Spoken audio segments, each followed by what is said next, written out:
Welcome to the Fit Chicks and Hormones podcast, where I share my insight to help you move through your perimenopause and menopausal years with ease. In this podcast, I talk about natural solutions for balancing your hormones and empowering you to move away from the symptoms like fatigue, mood swings, hot flashes, and resistant weight loss to feeling vibrant, confident, and full of energy as you age gracefully. Let's get started.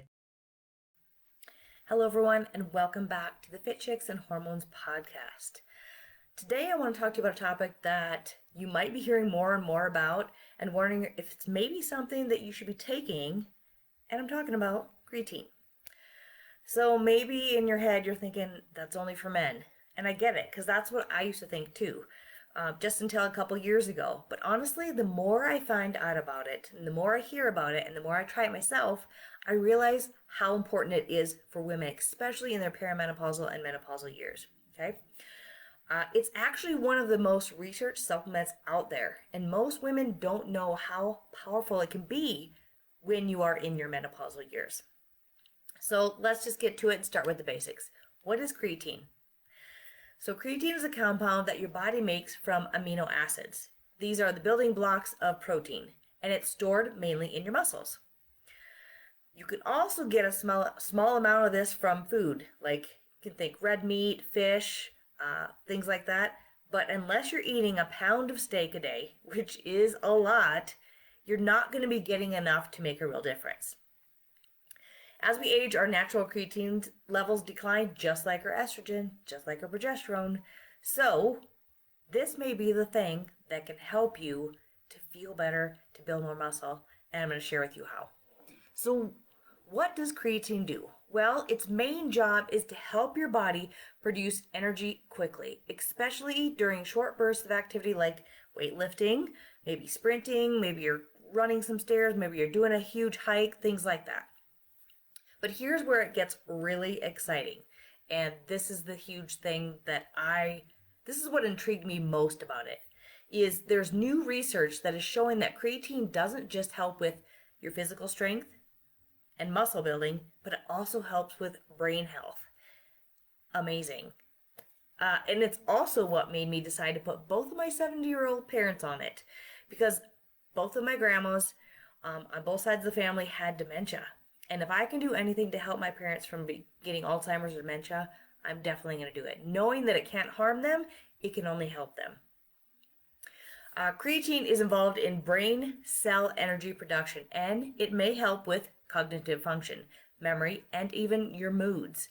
All things that us perimenopausal and postmenopausal women are struggling with, right? The brain fog, the loss of memory, the lack of focus, thanks to the hormones changing. So what if I told you by taking this one supplement, you could possibly improve all those things, just naturally?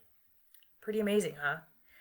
So let's get a little bit more into this so you learn a little bit more how to use it and what it's going to do for you. So all the benefits of taking creatine, right? All the benefits. So creatine is best known for its support with muscle loss in menopause, or it's, for helping to build muscle, maintain your muscle. But when we're going into those menopausal years, we are losing muscle mass quickly. And that's known as sarcopenia. We don't want to lose muscle mass, right? Because then we're going to become frail and old and squishy and not have the muscle that we want, the tone that we want. This is where creatine can really help you. So when you're entering your perimenopausal and postmenopausal phases, your estrogen is declining. And that is linked to increased muscle breakdown, decreased muscle strength, reduced ability to build muscle. So we're losing muscle and we're not able to build it because we're losing estrogen. And this is why you may be noticing that, you're grabbing your arms like, wow, that's a lot squishier. Right here it's a lot squishier. Your legs are getting, they're soft to the touch. Or maybe you're not feeling as strong as you were before, even if you're doing all the same things.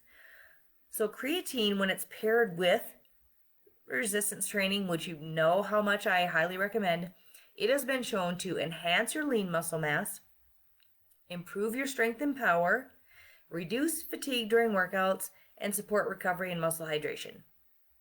That's what I use it for mainly. But now that I've learned all the benefits of the brain part, I'm also using it for that. So in a 2021 systematic review and meta-analysis published in Nutrients, postmenopausal women who supplemented with creatine and did resistance training had significantly better increases in muscle mass and strength compared to those who trained without it. So we want to maintain the muscle mass, we want to increase it. Try using creatine, a perfect and easy way to do that. There's also some evidence that creatine may improve bone density indirectly, since stronger muscles support stronger bones, which is huge in midlife when bone loss becomes a real concern. Right? We don't want to develop sarcopenia. And if we can do anything to benefit us when it comes to getting older and maintaining our muscle mass, I think it's worth doing. Another great benefit is creatine and its brain health, like I talked about, possibly helping with dementia and Alzheimer's. So creatine plays a key role in cellular energy production, not just in the muscles, but in the brain too. The brain uses a ton of energy, and creatine can help to fuel brain cells by maintaining ATP, which is the energy currency of your cells. That's especially important as we age, when energy metabolism in the brain starts to slow down. Even more so in women, as we drop in estrogen during menopause, it affects our brain energy pathways. Here is what research has been suggesting. I'm usually not a big research person. It depends on what it is, but when it comes to this, I definitely want to learn more because there's been so much studying on it. So when it comes to cognitive function, a few small studies show that creatine supplementation can improve short-term memory, mental fatigue, and executive function, especially when you are under stress or sleep deprived. Hello, perimenopause and postmenopause, right? That's all the things that we're struggling with. So it can help and support that. Some animal studies and early clinical trials suggest creatine may have a neuroprotective effect, possibly delaying the onset or progression of neurodegenerative diseases like Alzheimer's. It seems to reduce oxidative stress and inflammation in the brain, which contributes to a cognitive decline, lack of brain health.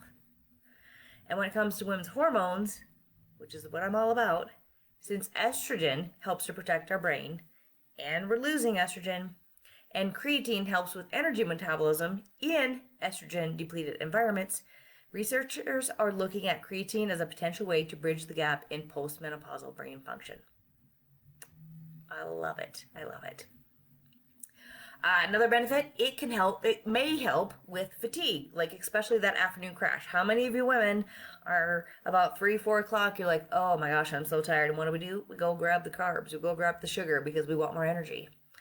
Well, it could help with that mid-afternoon fatigue.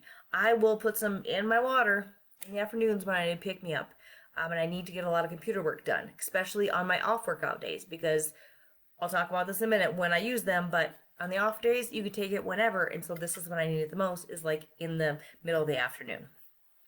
And one last thing about it is it can help regulate blood sugar and support your metabolism. So again, so many benefits to taking creatine. And so now I'm going to, let me stop here for a second. So it sounds great, right? It sounds like definitely something, oh, you know what? I want to use this. This is great. But why are so many women holding back? Well, I think it's because of the lack of education, right? You're probably like me and how I used to think it's just going to make you bulky. It's going to make me gain weight because that's what I thought it was. That's all I heard is, oh, it makes you gain weight. It makes you get puffy. And maybe you think it may mess with your hormones, but that's not true. It does not change your hormones at all. It's not a steroid, and it doesn't mess with estrogen or testosterone. And that weight gain, I realized, as again, I learned more about it, it's just water being pulled into your muscles, which can actually help you look more toned and get stronger, feel stronger. It's not fat, and it's totally normal.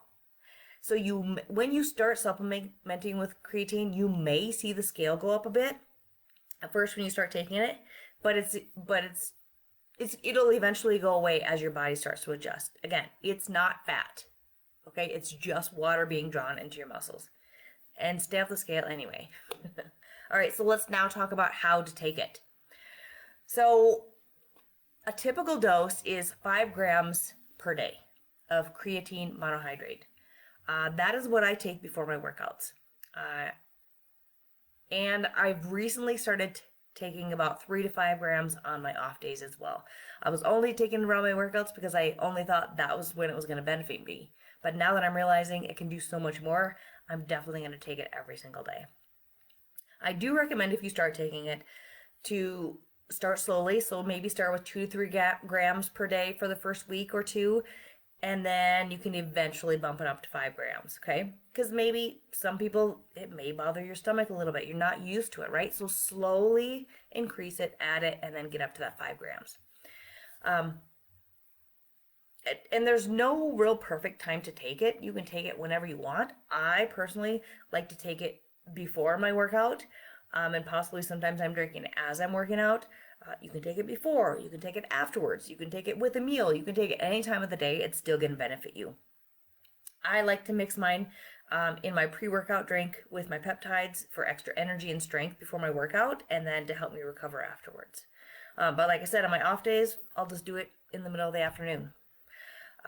Again, just so you know, you may notice some bloating or water retention in the beginning. That is totally normal, and it's just temporary. It's just your muscles are just soaking up the creatine and holding onto more water, which actually is going to help with hydration and your performance. So maybe you're wondering, is it safe for everyone? Well, here is, if you are someone who has any type of kidney issues, it's definitely something I want you to talk to your doctor about first. Same goes for if you're pregnant or you're breastfeeding. But it's always a good idea to check with your doctor, okay? But for most women, creatine is generally safe and well tolerated. Okay, so if you have any kidney issues, I'm not saying it's going to be bad for you, but maybe just check it out. And if you do, start slowly, like I just mentioned, and see how you react and how you feel. Okay. So what do I use? I use my favorite form of creatine, the one that we've been taking, my husband and I. We actually love the Legion products.